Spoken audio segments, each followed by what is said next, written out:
Kia ora ana ko tātou katoa. Well, we've got a bit of info for you all today, so we'll get straight into it.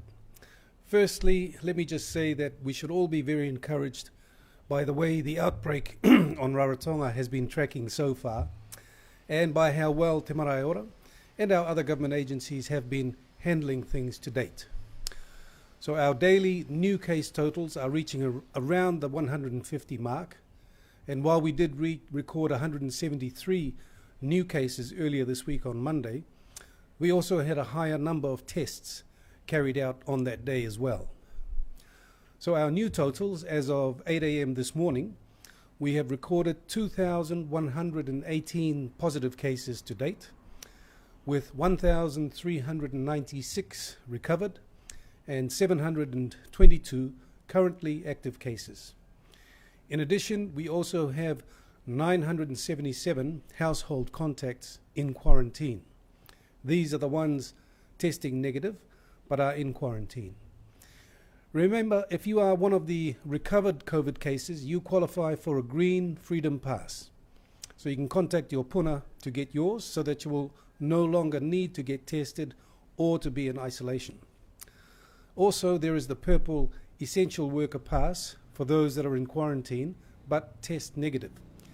You can get one of these passes to allow you to go to work or to feed your animals. You can also make an application online via the web link on the Cook Islands COVID-19 website. Or, if you need more information or would prefer a manual application, you can contact Emergency Management Cook Islands, who are based here at the Office of the Prime Minister. All applications for the Essential Worker Pass will be processed by EMCI, and approved applications will be sent directly to the applicant. EMCI will also organise 7 days worth of RAT tests to go with the Essential Worker Pass. But a reminder that the Worker Pass only allows you to go to work, not to go out and about. So there are certain conditions that need to be met. Let's try and not abuse this pass. At this stage, we are tracking a lot better than other countries, especially New Zealand. In New Zealand, they have recorded 3.5 hospitalizations for every 1,000 COVID cases. We have already reached 2,000 cases with no hospitalizations. These are remarkable numbers. But we're not out of the woods yet, and we could still expect some hospitalizations. But I would have to say that our vaccination program has really protected us from some of the worst outcomes that we are seeing in other countries. So well done to everyone. If our daily new case numbers continue as they have over the past 10 days, it may well be that we have already reached or about to reach the peak of infections on Rarotonga, and should soon see a decline in the number of new cases recorded each day. It will be then that we can turn our attention more closely towards Aitutaki, where they are yet to experience widespread transmission, and then onto the rest of the Painua. As we continue to move forward in our handling of this outbreak, I would like to note the growing number of cases in the community that have recovered. A reminder that there is no need for any of you to re-enter isolation or quarantine at any stage, or to be retested for COVID-19 again. A new important change that we are making with regard to household contacts is that if they have completed 7 days of quarantine and continue to test negative, they will not be required to repeat a further 7 days of quarantine if someone else in the household turns positive during that original 7-day quarantine period. This change will be in effect from next week on Monday the 4th of April. We are also now asking those in 7-day quarantine to self-test themselves and their household for COVID on days 3 and 7. So test kits for your household will be made available by TMO to those households. TMO will show one person in your house how to do this testing, and the public health nurse will call in to record the results and dispose of the waste from any positive cases that may occur.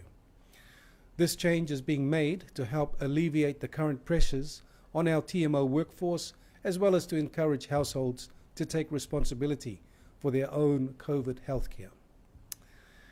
Now to other further changes. As of today, we have increased the number of people permitted to gather at outdoor events from 50 to 100.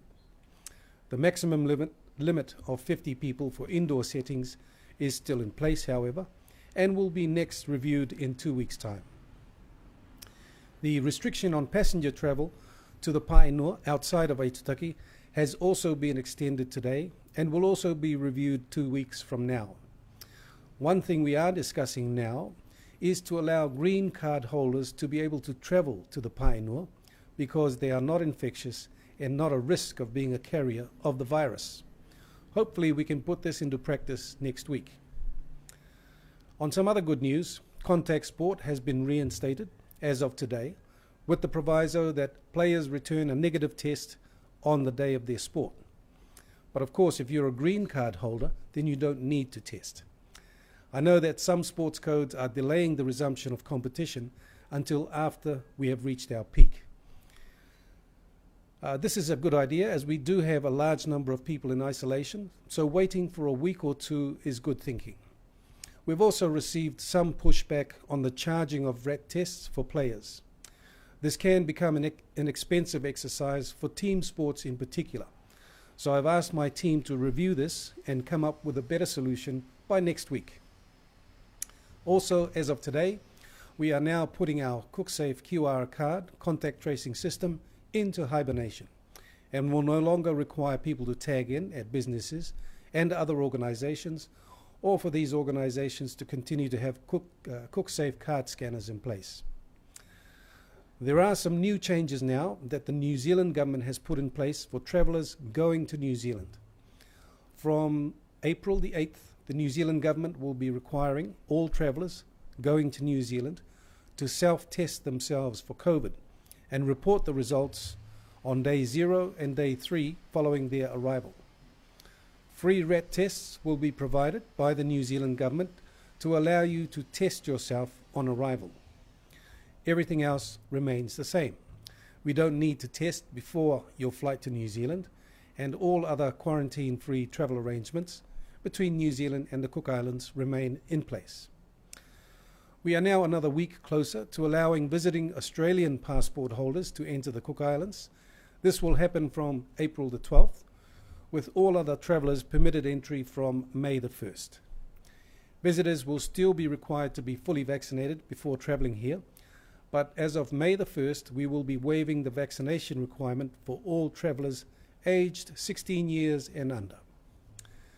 The negative COVID-19 test, either the RAT test or the PCR test, will also continue to be required for all travellers coming into the Cook Islands. Although from the 1st of May, we will be extending the pre-departure test period for RAT tests from 24 hours to 48 hours to allow more flexibility, especially for transit passengers when travelling.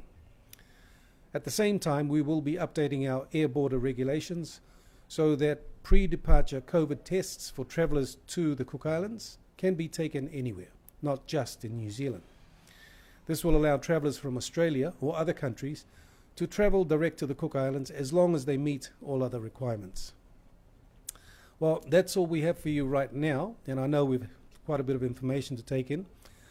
But as I said, further details and information on everything that we've talked about here today will soon be available on the relevant websites and on our Facebook pages. So stay safe, everyone. Keep up the good work. Have a great weekend, and may God continue to bless us all. Kia ora ana tātou katoa toa e ke manuia.